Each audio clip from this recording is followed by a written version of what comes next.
Assalamualaikum warahmatullahi wabarakatuh. Perkenalkan, kami dari kelompok 7 mata kuliah pendidikan IPA SD 2. Saya Muhammad Zainal Firdaus, nomor absen 16, dan rekan saya bernama Reni Amelia, nomor absen 9. Di sini kami akan menjelaskan tentang laporan yang telah kami buat, laporan tentang media yang telah kami buat. Ya, sebelumnya kita memasuki materi terlebih dahulu. Materi yang kami gunakan di sini yaitu adalah macam-macam gaya, yang mana materi ini terdapat di materi IPA kelas 4 semester 2 di SD, yang mana kami gunakan tema 7, subtema 1, dan pembelajaran 1.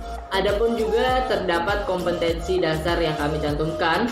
Yang pertama, mengidentifikasi macam-macam gaya, antara lain gaya otot, gaya listrik, gaya magnet, gaya gravitasi, dan gaya gesekan. Dan untuk kompetensi dasar yang kedua yaitu adalah mendemonstrasikan manfaat gaya dalam kehidupan sehari-hari, yaitu misalnya gaya otot, gaya listrik, gaya magnet, gaya gravitasi, dan gaya gesekan. Adapun juga dua indikator yang kami cantumkan. Yang pertama, menjelaskan macam-macam gaya, yaitu antara lain gaya otot, gaya listrik, gaya magnet, gaya gravitasi, dan gaya gesekan. Dan indikator yang kedua yaitu adalah menjabarkan manfaat gaya dalam kehidupan sehari-hari, misalnya gaya otot, gaya listrik, gaya magnet, gaya gravitasi, dan gaya gesekan. Langsung saja kita masuk ke materi macam-macam gaya. Yaitu di sini ada terdapat 5 gaya yang kami cantumkan. Yang pertama itu ada gaya otot. Gaya otot adalah gaya yang dihasilkan oleh otot manusia, disebut sebagai gaya otot. Gaya ini sering digunakan seperti saat kita mengangkat beban atau mendorong meja atau membuka pintu dan lain sebagainya. Dan kedua, itu ada gaya listrik. Gaya listrik adalah gaya yang ditimbulkan oleh benda yang bermuatan listrik. Listrik mempunyai 2 muatan, ada muatan negatif dan muatan positif. Dan selanjutnya kami menjelaskan gaya magnet. Gaya magnet adalah gaya yang dihasilkan oleh magnet. Magnet yang memiliki kekuatan yang menarik benda seperti jarum, paku, dan benda lainnya yang terbuat dari besi maupun baja. Selanjutnya ada gaya gravitasi. Gaya gravitasi merupakan gaya tarik yang dialami suatu benda terhadap pusat bumi. Akibatnya semua benda yang jatuh ke bumi akan tertarik ke arah pusat bumi. Contohnya saja buah kelapa yang jatuh dari pohon pasti akan jatuh ke bawah, dan bola yang dilempar akan jatuh, lempar ke atas akan jatuh ke bawah juga. Selanjutnya yang terakhir adalah gaya gesekan, yaitu ini adalah gaya yang kelima, gaya gesekan. Bila beberapa benda saling bergesekan, maka diantaranya akan muncul gaya gesek. Gaya gesek ini dapat menimbulkan dampak positif maupun dampak yang negatif atau merugikan. Misalnya saja, bila kita memiliki sebuah sepeda, akibat adanya gaya gesek, roda yang berputar, roda sepeda yang kita gunakan itu dapat berputar dan bergerak. Dan selain itu, negatifnya atau merugikannya yaitu adalah akibat gaya gesek tersebut, roda akan menipis, semakin menipis akibat gaya gesekan tersebut. Assalamualaikum warahmatullahi wabarakatuh. Media pembelajaran yang kami gunakan pada kelas 5 semester 2 di tema 7 materi macam-macam gaya adalah menggunakan media pembelajaran Bogaya, yaitu singkatan dari box bergaya. yang mana nantinya di dalam box ini terdapat macam-macam gaya yang dapat dipraktekkan sehingga lebih memudahkan siswa untuk mengetahui apa itu gaya dan bagaimana cara kerja gaya. Nah, kemudian kita buka box ini.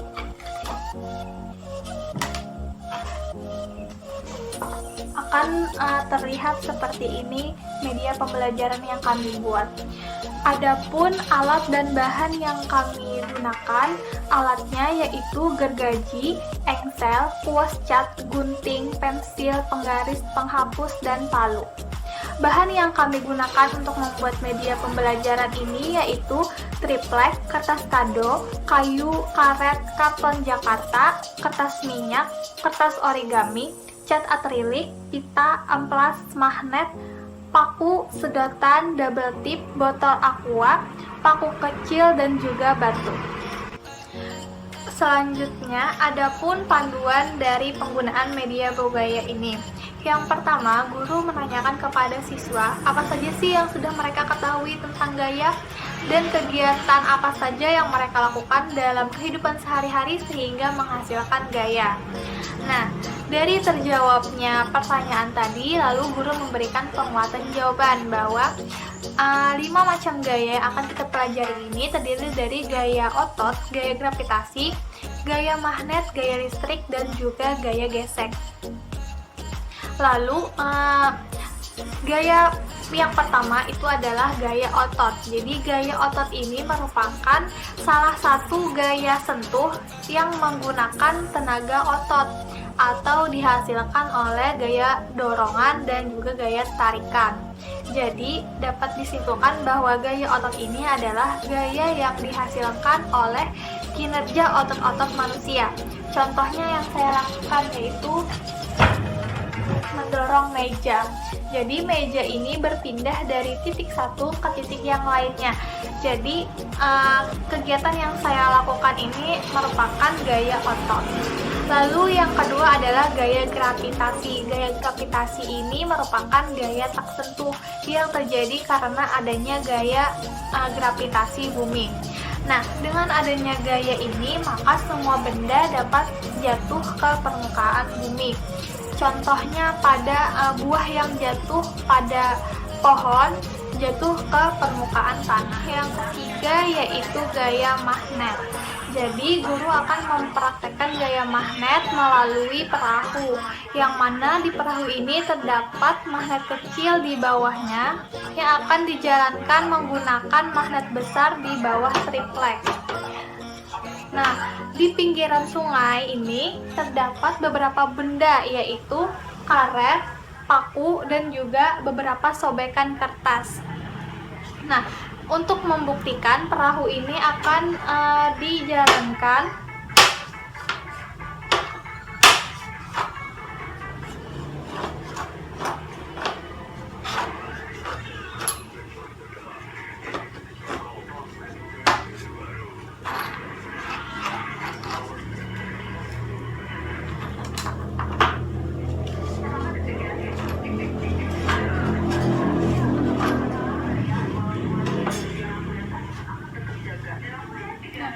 terbukti bahwa benda yang dapat tertarik oleh magnet adalah paku, karena paku merupakan benda logam, benda yang mengandung logam, sedangkan sobekan kertas dan juga karet mengandung non-logam.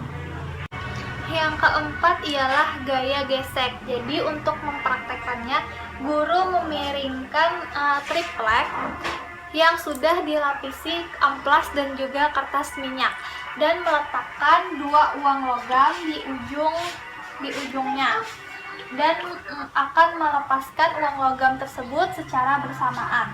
1, 2, 3. Nah, dari hasil percobaan tadi terbukti bahwa gaya gerak benda akan semakin lambat apabila gaya geseknya besar, seperti yang terjadi pada uang logam yang diluncurkan di atas amplas. Nah, begitupun sebaliknya, gaya gerak benda akan semakin besar apabila gaya geseknya kecil. yang terjadi saat uang logam meluncur di atas kertas minyak. Yang terakhir yaitu melakukan percobaan gaya listrik melalui botol dan juga sedotan. Jadi di sini sudah ada botol yang ditancapkan paku di atasnya dan di tengahnya diselipkan sedotan. Kemudian saya akan menggosokkan sedotan menggunakan kertas.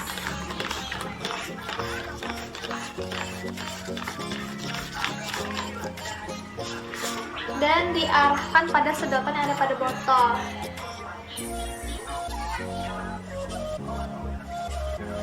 Nah, dari percobaan yang telah dilakukan terbukti bahwa sedotan yang ada pada botol perlahan-lahan mendekati sedotan yang diarahkan padanya. Hal ini terjadi karena sedotan yang digosok-gosokkan pada kertas ini akan menghasilkan muatan-muatan listrik. Ya, itu saja panduan penggunaan media dari saya. Terima kasih. Ya, di sini saya akan melanjutkan presentasi selanjutnya tentang cara pembelajaran media. Yang mana media tadi akan diajarkan ke siswa. Nah, di sini tadi sudah kita ketahui yang kami gunakan di sini adalah buku kelas 4 tema 7 tentang indahnya keberagaman di negeriku. Misal kita menggunakan model cooperative learning. Nah, di tahap pertama, guru menyampaikan sebuah tujuan pembelajaran yang akan dicapai dan memberikan motivasi dan penguatan dari pentingnya materi yang akan dipelajari pada hari itu. Sehingga siswa-siswa menjadi lebih semangat untuk mengikuti pembelajaran. Dan selanjutnya siswa mengamati materi pelajaran yang disajikan oleh guru. Jadi di sini sudah memasuki tahap penyampaian atau penjelasan dari guru tentang materi-materi yang disajikan, yaitu tentang macam-macam gaya tadi, gaya otot, gaya listrik, gaya magnet, gaya gravitasi, dan gaya gesekan. Selanjutnya, setelah siswa mengamati atau mengidentifikasi materi tadi, guru mengorganisasikan siswa ke dalam kelompok-kelompok belajar dan memberikan bimbingan di setiap kelompoknya. Selanjutnya, siswa diajak untuk mengidentifikasi penjelasan media yang ditampilkan oleh guru. Jadi setelah terbentuknya kelompok, guru menampilkan sebuah media, yaitu media tentang media Boya tadi, box bergaya atau kepanjangannya box bergaya, dengan yang berisi macam-macam gaya di dalamnya. Dan selanjutnya, siswa di setiap kelompok diberikan lembaran berisi pertanyaan yang berkaitan dengan materi dan media yang diajarkan tadi. Jadi setelah siswa sudah memahami materi, sudah mengidentifikasi materi atau memahami juga tentang yang ada di dalam media yang ditampilkan oleh guru tadi, mengidentifikasi media tersebut, apa saja yang ada di dalam media tersebut. Mungkin saja di dalam media ada beberapa gaya, di dalam media ada terjadi hal apa-apa seperti itu akan dijawab di lembar pertanyaan nanti. Ya, di selanjutnya siswa dipersilahkan untuk berdiskusi. Nah, setelah diberikan lembaran pertanyaan tadi, siswa dipersilahkan untuk berdiskusi di masing-masing kelompoknya untuk memecahkan pertanyaan atau soal yang diberikan oleh guru tadi di lembaran tersebut, baik itu tentang materi atau tentang media yang sudah disampaikan oleh guru. Selanjutnya, sembari siswa berdiskusi, guru bersedia untuk membimbing dan memberikan pendekatan kepada siswa. Nah, jadi di sini guru tidak hanya berdiam setelah siswanya berdiskusi, tetapi di sini guru bertindak menjadi fasilitator untuk melengkapi dalam diskusi di setiap kelompok-kelompok Mungkin saja di setiap kelompok ada yang bertanya, di setiap kelompok ada yang kesulitan. Guru bersedia untuk membantu di proses pembelajaran ini. Selanjutnya, setelah semua kelompok selesai menyelesaikan tugas tadi atau berdiskusi di kelompoknya tadi, semua siswa di kelompok dipersilakan untuk mempresentasikan hasil diskusinya. Misal, guru mempersilahkan kepada kelompok 1 untuk mempresentasikan terlebih dahulu, dan dilanjutkan lagi untuk ke kelompok selanjutnya. Mungkin saja kelompoknya acak, bisa juga. Sefleksibel mungkin di saat proses pembelajaran terjadi. Mungkin saja ada yang belum menyelesaikan, ada juga yang sudah menyelesaikan terlebih dahulu. Maka dari itu ada yang kelompok 2 terlebih dahulu, ada juga yang kelompok 3 terlebih dahulu, atau juga misalkan semuanya sudah selesai, kelompok 1 yang didahulukan. Selanjutnya, setelah selesai siswa mempresentasikan hasil diskusi dalam kelompoknya, guru mempersilahkan untuk kelompok selanjutnya lagi untuk mempresentasikan hasil diskusi di dalam kelompoknya. Nah, sembari di pertengahan diskusi atau presentasi, guru memberikan sebuah penguatan atau masukan kepada presentasi yang sudah dilalui oleh siswa-siswa kelompok-kelompok yang sudah lalu. Nah, setelah itu selesai, semua kelompok sudah mempresentasikan hasil diskusinya. Selanjutnya, guru mengajak beberapa siswa untuk menyimpulkan apa saja yang dipelajari hari ini. Ini seperti merefleksi hasil pembelajaran yang sudah dilalui. Nah, dan di sini apa saja manfaat yang diterapkan di kehidupan sehari-hari dari pelajaran pada hari ini, maksudnya ya. Dan diakhiri juga dengan penarikan kesimpulan dari guru dari banyaknya masukan-masukan dari siswa. Dan selanjutnya, sebelum menutup pembelajaran, siswa diberikan penghargaan, baik itu tepuk tangan atau penghargaan lainnya, sehingga di pembelajaran selanjutnya siswa lebih semangat lagi untuk mengikuti pembelajaran dan memperkuat chemistry antara siswa dan guru. Dan diakhiri dengan membereskan perlengkapan, menyanyikan lagu, dan berdoa, diakhiri mengucapkan salam. Mungkin itu saja yang bisa saya sampaikan. Salah khilaf mohon maaf. Dari presentasi kali ini, saya Muhammad Zainal Firdaus dan Reni Amelia mohon undur diri. Wassalamualaikum warahmatullahi wabarakatuh.